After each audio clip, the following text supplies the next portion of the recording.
Rangkalian. Okay, ingat tak? Ambil guli merah dalam cawan, berapa guli hijau, kuning semua tu. So this is a probability. Okay. Contohnya kebarangkalian esok hujan. It's a probability kan. Macam mana kita nak cari probability berdasarkan pattern je lah. So pattern is historical data lah. Okay.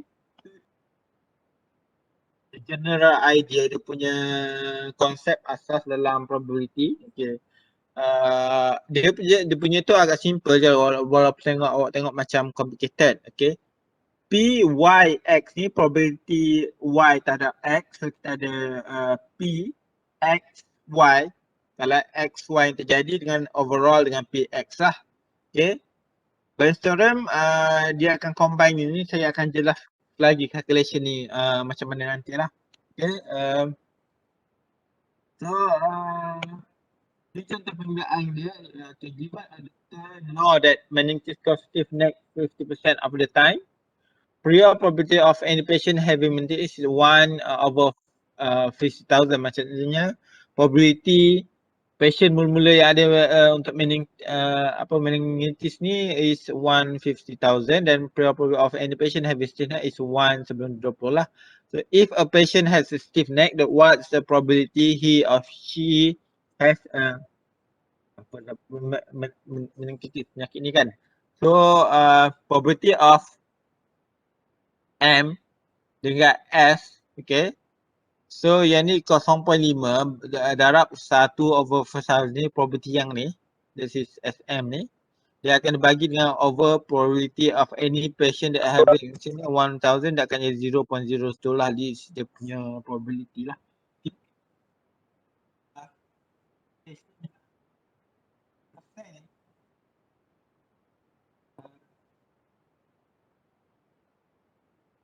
Pada leher, stiff neck.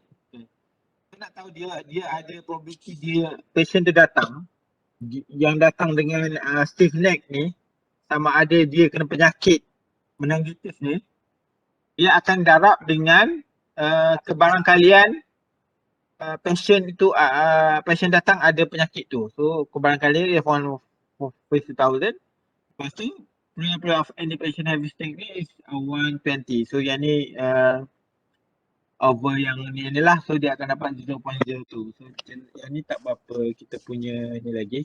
So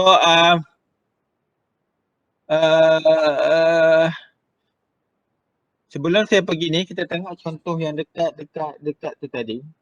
Saya tengok contoh calculation lagi okey kot.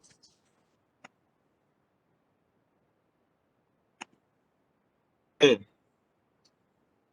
Katakanlah kita ada algoritma ni. Okay, this consider as training data. So awak nampak YouTube kita ni kan? Awak nampak saya punya browser kan? Nampak. Okay. So berapa variable ataupun berapa independent variable yang ada dalam ni?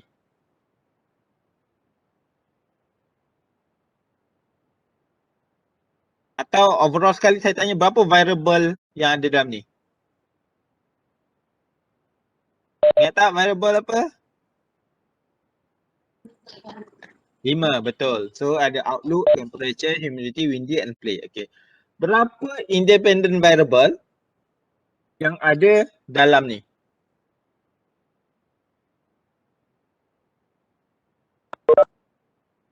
Empat kan?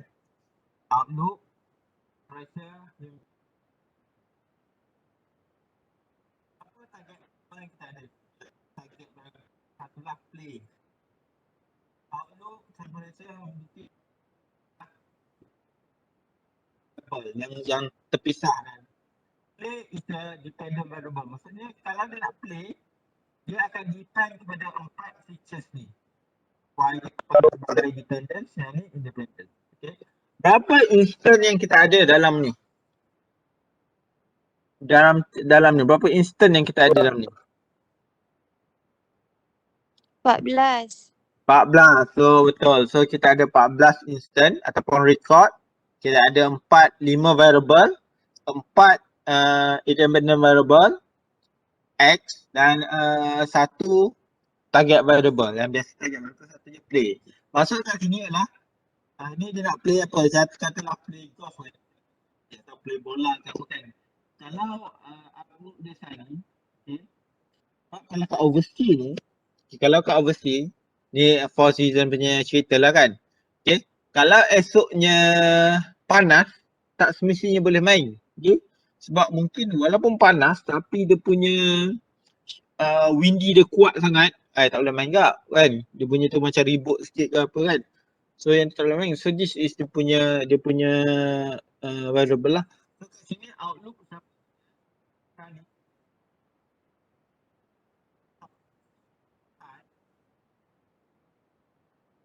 tu dia punya last. Dia tak main. Pasal ni hot, ada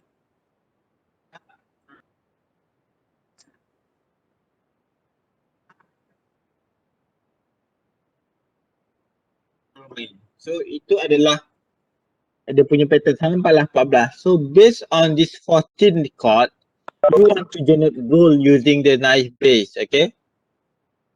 Yang mula-mula sekali kita buat is kita kena tengok berapa banyak yes, berapa banyak no daripada overall punya sample. Okay, berapa banyak yes dalam case kita ni? Probability yes. Berapa banyak yes 9. untuk dalam 9. So kan kita count 1, 2, 3, 9. Overall punya tu record is overall instant dia ialah 14, betul? 9 Betul. per 14, okay. Berapa banyak no? 5. 5, kita tolak pun tak apa kan, kita tahu no. So no dia 5 per.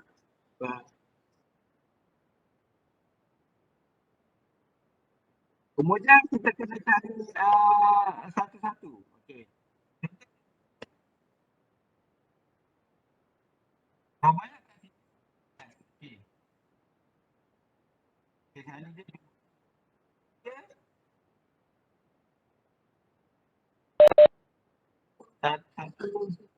Okay, sorry. Kali dua ni kan, 1, 2 ni yes. So, kali ni ada 2 yes lah. No ada 3. No kan, 1, 2. 1, 2, 3. Okay. No, okay. So dia cari overcast, awak kena buat table macam mana? 4 yang ini. Oh no, dan ada 3. Dah. Okay.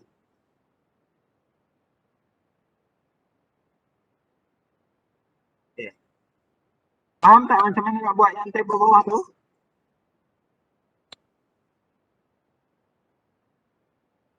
Yeah.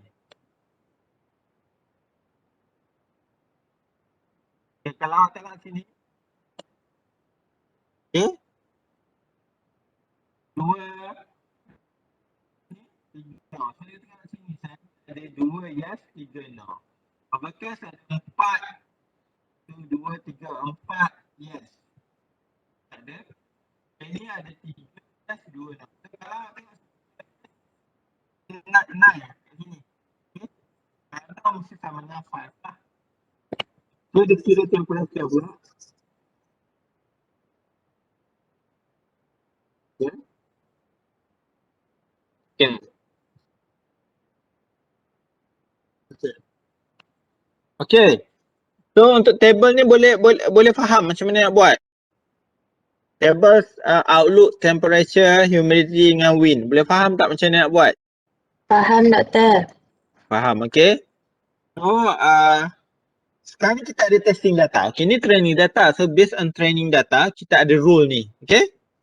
So sekarang kita ada testing data.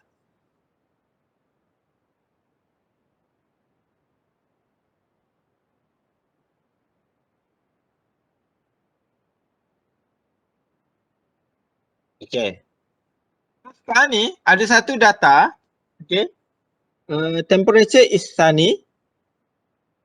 Outlook is sunny. Temperature is cool. Lepas tu humidity is high. Lepas tu windy is true. Okay. So data ni, okay, saya contoh sikit lah.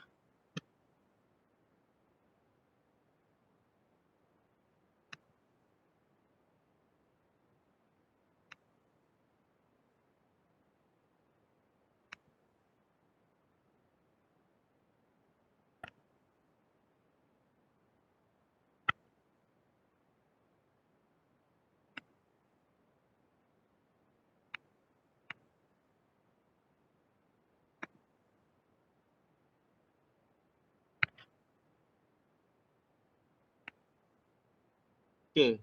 Sekarang kita dah ada data ni kan. So training data sekarang ni kita ada Outlook based on picture tadi kan. Outlook sama dengan Sunny. Kemudian kita ada temperature sama dengan high. Lepas tu kita ada humidity. Sekejap saya tengok.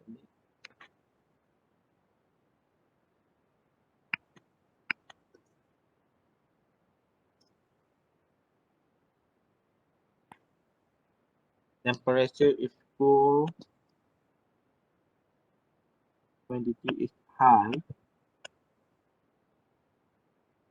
Okay.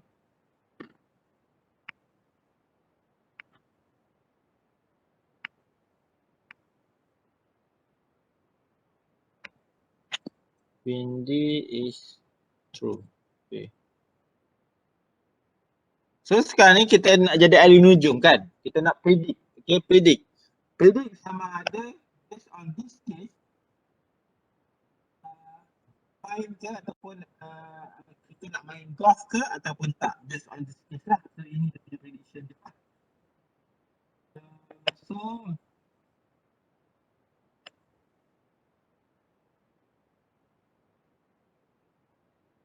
yeah. Kalau kita tengok YouTube balik kan, so macam mana buat lah.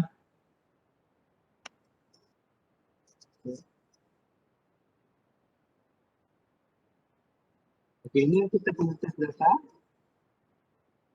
Okay.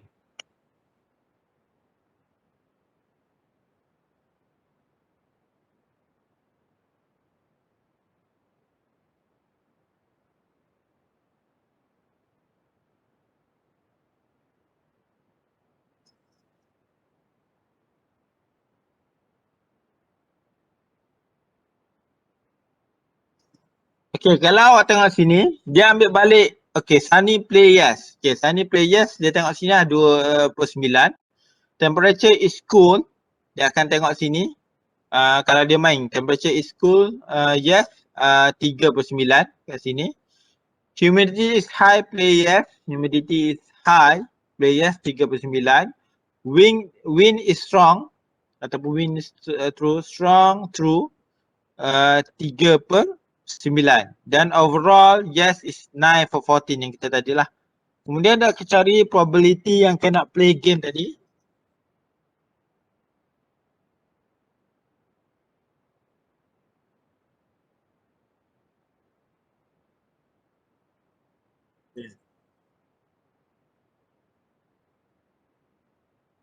Okay, kemudian kita kena darab semua yang ni untuk dapatkan result dia.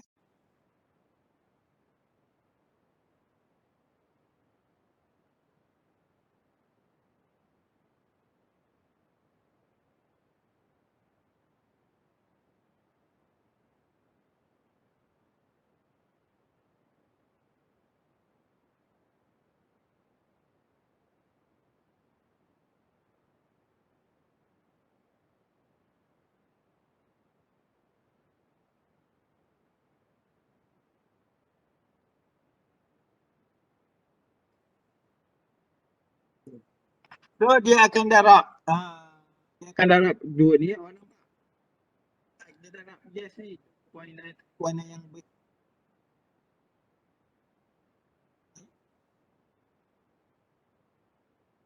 ada ke?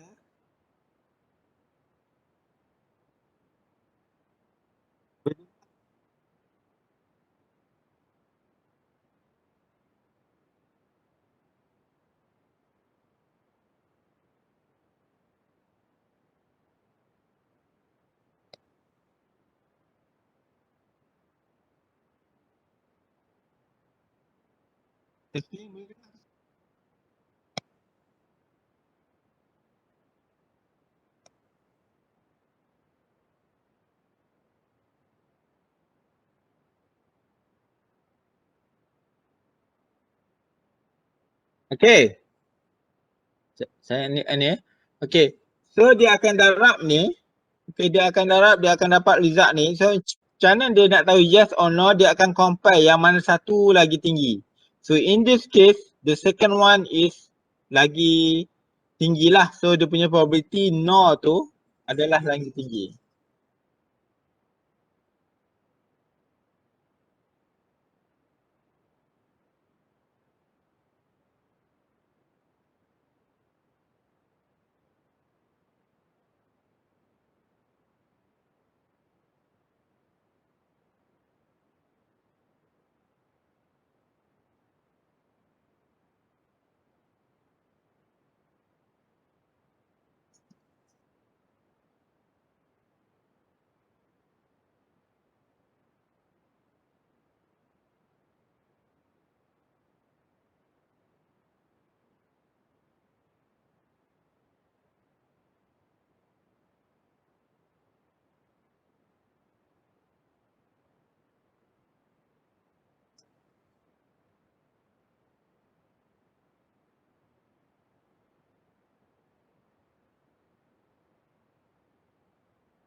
Okay.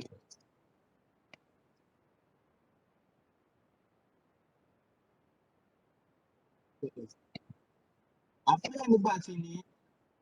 Dengar kan? Masa dengar saya ke lagi? Kita tak dengar dah ni. Rasa Dengar, okay.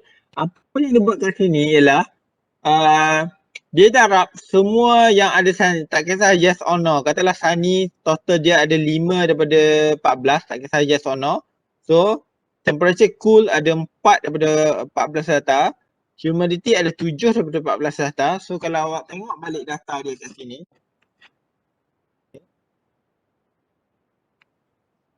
okay, dia akan total yang ni. Sunny ada 2 campur 3, ada 5 daripada so temperature is cool ada 4. Dia akan total dia ni untuk dapat dia punya value yang bawah tu.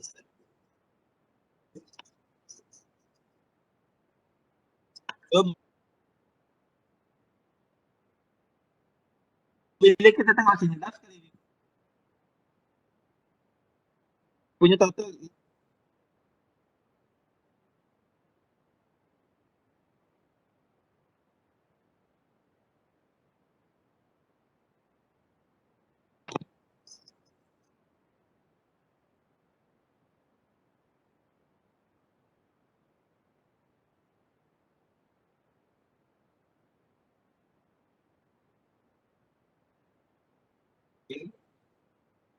ini adalah formula yang tadi yang saya simple je yang ini yang formula.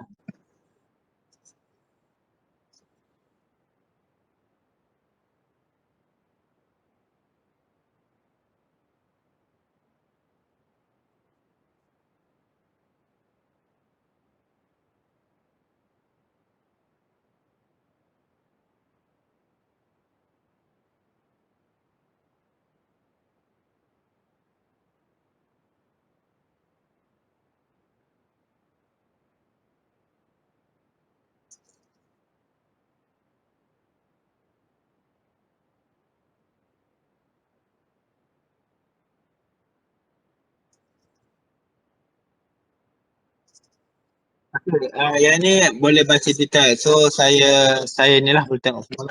Okay. Kita pergi satu contoh lagi sebelum kita stop.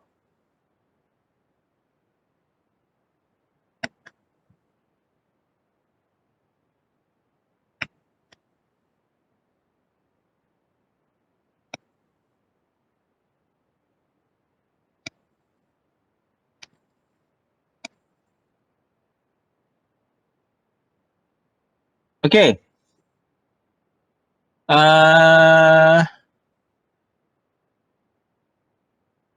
Okay. Kita ada data macam ni juga. Okay. Data macam tadi. Kita test record, kita ada X, refund sama dengan no, refund dia no. Lepas tu masa status dia divorce, income sama dengan 120K. So kat mana dia if it no or yes. Okay, kita ada data ni. Okay. So apa yang kita buat yang macam tadilah. Okay. Kita akan cari yang no yes ni dan sebagainya dan probability dia. Awak kita tak belajar sampai normal distribution lah, tapi yang ni ya. Okay. So macam tadi juga dia tengok yes 3/7. So dia punya define no 4/7. Yes 0.9. So kalau awak tengok ini, okay, contohnya adalah sama dengan apa yang kita buat. Okay. So untuk case ni kita tak perlu detail, untuk naive Bayes ni kita tak perlu detail lah. Nanti bila kita generate WK kita just running number je ataupun kita apply dia punya information. However, you need to understand yang macam mana prosesnya berlaku. Dan untuk test ataupun untuk final, pengiraan tu biasanya memang akan ada lah pengiraan untuk naive Bayes classifier ni. Okay. Tapi kita tak pergi detail lah sampai yang bawah-bawah ni. So kebaikan naive Bayes ni kalau kita tengok dia ada bagi tahu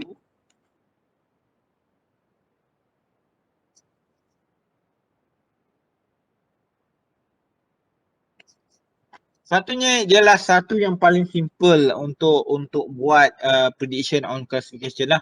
Dia based on probability. Kalau kita tengok jenis lain macam support vector machine dan sebagainya, dia punya tu lagi complicated lah. So naive Bayes classifier perform better compared to other model assuming independence. Maksudnya antara variable tu adalah independence. Dia tak ada kaitan. So dia lagi baik lah dia punya ni.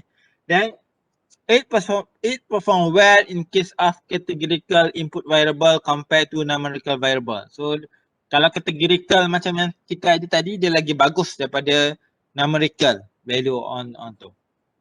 On kontra, apa keburukannya?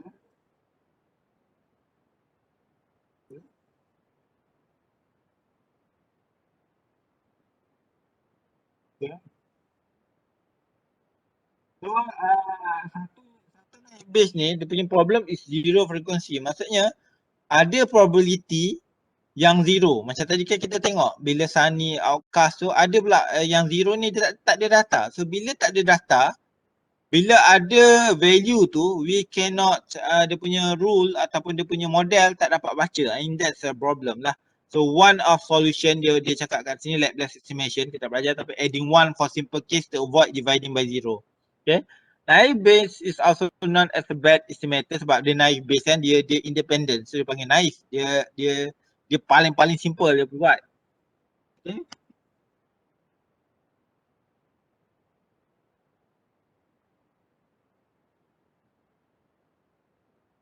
Ya maksudnya dia lain, jaranglah independent variable to exist yang complete independent. Okay.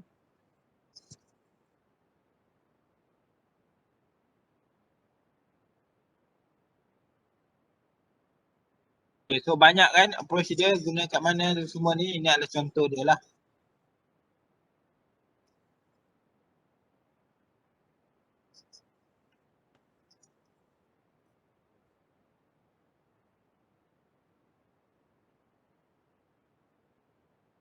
Okay.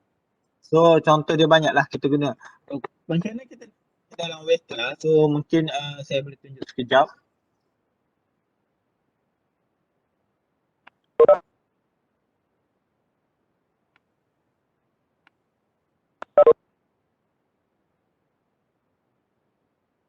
Macam biasa, ambil explore tab, kita ambil weather ni. Okay. So bila choose algorithm ni dekat classify ni, bila awak choose algorithm akan ada algorithm mengenai naive Bayes. So macam ni awak ambil algorithm ni. So yang ni training set kita boleh bagilah percentage ke ataupun forever. Then kita run, so dia akan keluar dia punya result lah based on kita punya naive Bayes classifier, sama ada result dia positif atau negatif. Ini yang detail dia lah. Okay. Ini detail kalau awak tengok WK, ini awak boleh dapat detail ajut saya.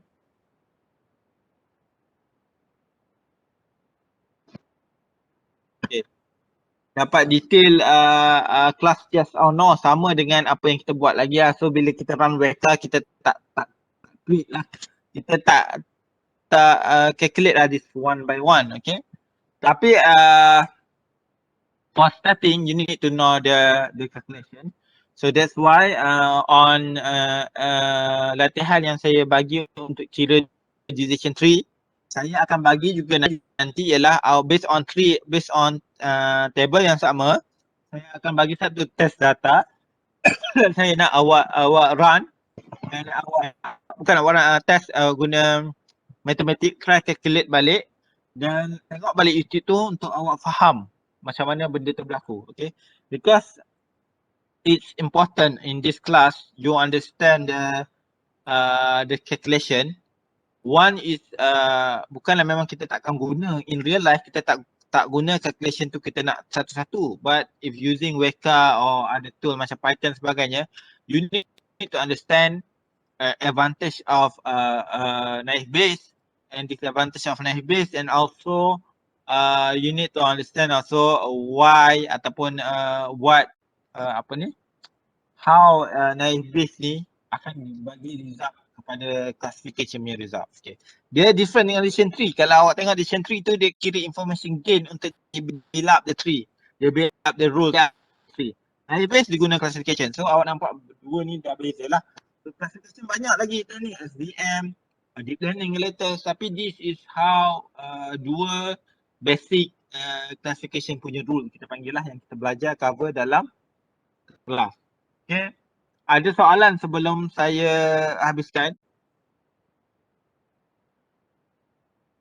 Ada soalan tak? Tak ada, sir. Boleh faham tak? Faham. Faham tak?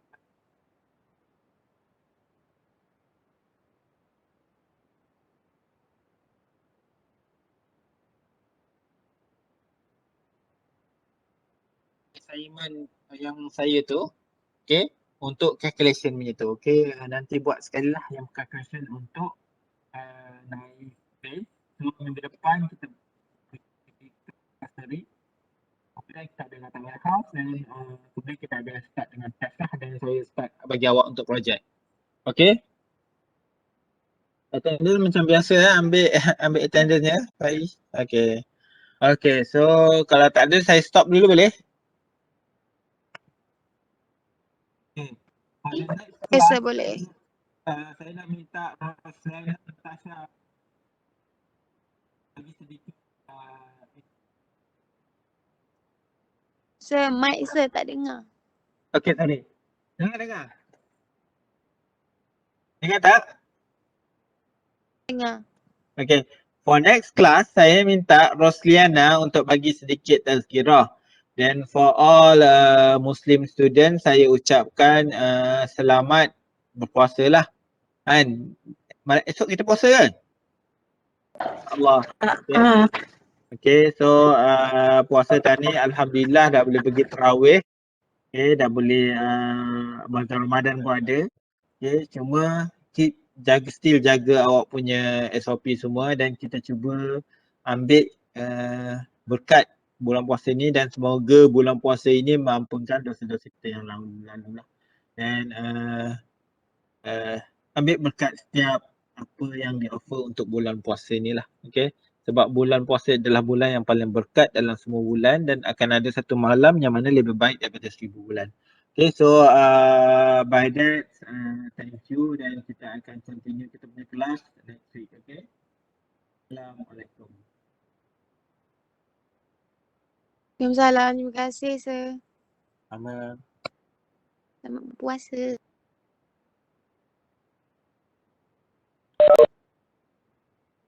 Sama puasa. Terima kasih, sir. Selamat berpuasa, sir. Okay.